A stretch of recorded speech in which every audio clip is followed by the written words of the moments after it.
Okei, naiste seljatreening ja treenime selja lailihast. Just nii-öelda nagu see kolmnurk nagu peaks nagu olema. Et kõige tähtsam siin ongi see, et kui me läheme harjutust sooritama, siis kõigepealt tuleks ära sättida pink, et oleks hea mugav nagu teha. Kõige suuremad vead, mis tehakse, on see, et lihtsalt võetakse ülevalt kätega kinni ja ei pandagi tähele, et käed on erinevale kaugusel. Nii et see mõttes on äärmiselt tähtis see, et kui hakkame trenni tegema, siis kätehaare kindel nagu kaugusel. Vastavalt sellele, kui pikad käed meil on, nii võtta ülevalt kinni. Ja nii on sul tegelikult peaks olema. Maha, korralik asend sisse. On kaks võimalust, kas mis tõmbame selle kangi endale kukla taha või rinna peale. Kuidas saad harjut tegema? Teen kukla taha tavaliselt. Kukla taha. Okei, siis on suurem, et see natukene peale peteb poole, et oma vastu pealt nagu selle kangiga ei tõmba. Nii. Okei, hakkame sooritusega pihta. Nii, üles taset. Proovi teha venitusega üles. Algpunktist, lõpp-punkt. Jah. Tempo ei tohiks väga kiire olla ja selline jõuline, vaid hästi sujuv liigutus.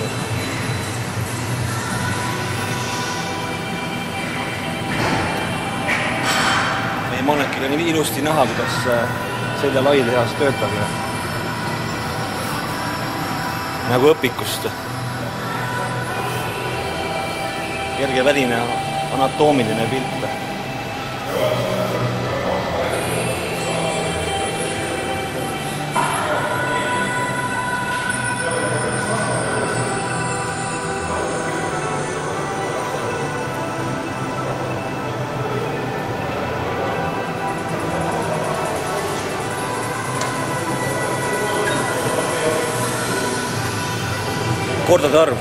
Kordarv peaks olema tegelikult naistel kuskil 12–15 selles vahemikus. Kindlasti ei maksa teha seal 20 ja 25, pigem tõska natukene raskust ehk koormust ja vahe võiks ikka 12–15 olla.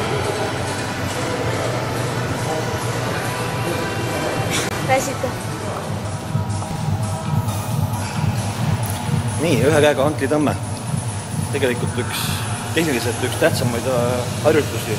Suurema osa inimesi kahjuks jõusaalis kipuvad seda valesti tegema, nii et saada maksimaalne amplituud, siis tuleb sooritusele väga palju rõhku panna.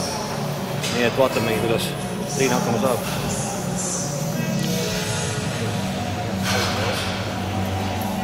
See jalg on taha pool. See jalg.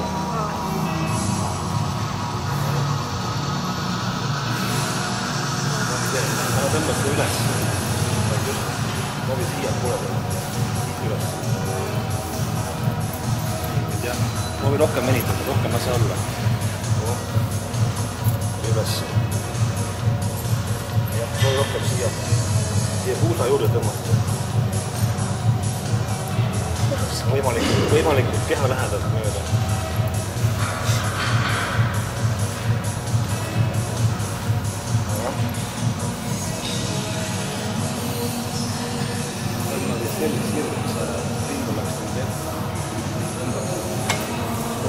Praegu läheb selline kiire. Saab mugad.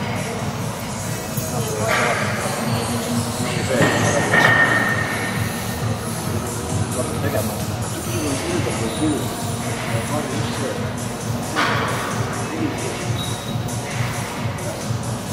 Läheb selline.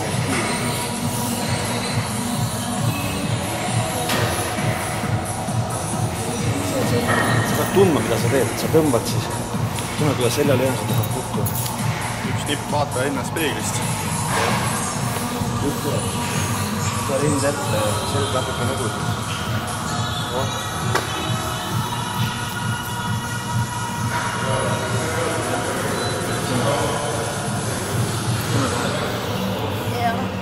Jah.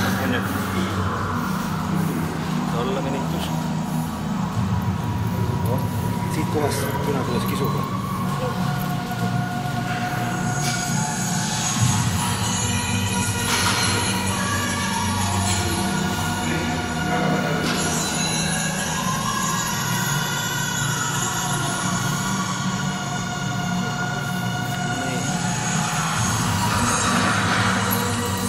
lihtne see oligi.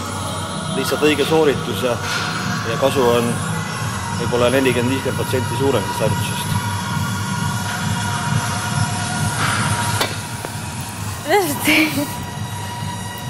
Räägi nüüd rahvale, mida sa tundsid vahetus? Tegid nii, nagu sina tegid ja nii, nagu mina näitasin sulle. Mis vahe on? No ikka seda kohta tundsin rohkem. Tavaliselt ma teen, siis ma ainult käed väsivad ära. Selg nii palju ei väsi. Tavaliselt ongi, kui harjutust sooritada ebapuhtalt või siis ongi pigem rohkem hakkavad käed tööle, kui saame selja tööle. Siinkohas ongi tehnikane äärmiselt tähtis. Järgmine harjutus, ehk siis plokitõmbed ostuga õhtu. Jällegi tegelikult tehniliselt äärmiselt tähtis õieti nagu teha. Saada siis maksimaalne koormus kätte. Kõigepealt siis valime korraliku asendi. Siin on selle puhul jah, et selg on hästi sirge. Algasendist siis hakkame tõmbama, et ei tähtsam see, et proovime vabaluud kokku tõmmata, rind hästi ette, selg nõgusaks. See ette, toimub väike venitus ja uuesti. Ainult asi, mis teha ei tohi liiga palju ette lasta, et me ei hakka alaselga nii palju koorma.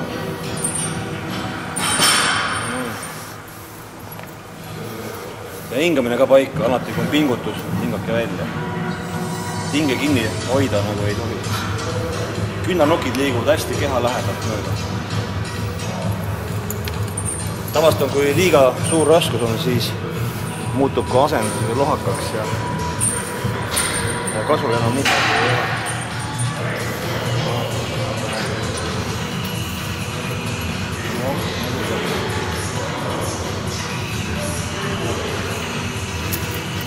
Rohkem ette venitus seda.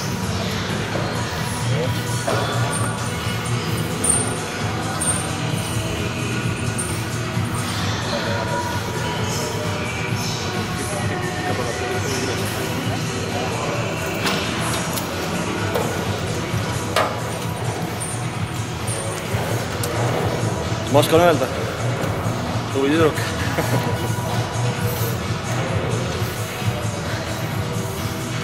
Selg on nii valus. Valus on kui kunagi varem. Nii palju siis on väike korrigeerimine, asendi korrigeerimine, õiged sooritused ja tunnen hoopis teine, et kasu on poole suurem ja lihast tuleb valusaks saada. Kust lehed saab rohkem informatsiooni? Rohkem informatsiooni saab Bonsuuna.com, kõik sinna.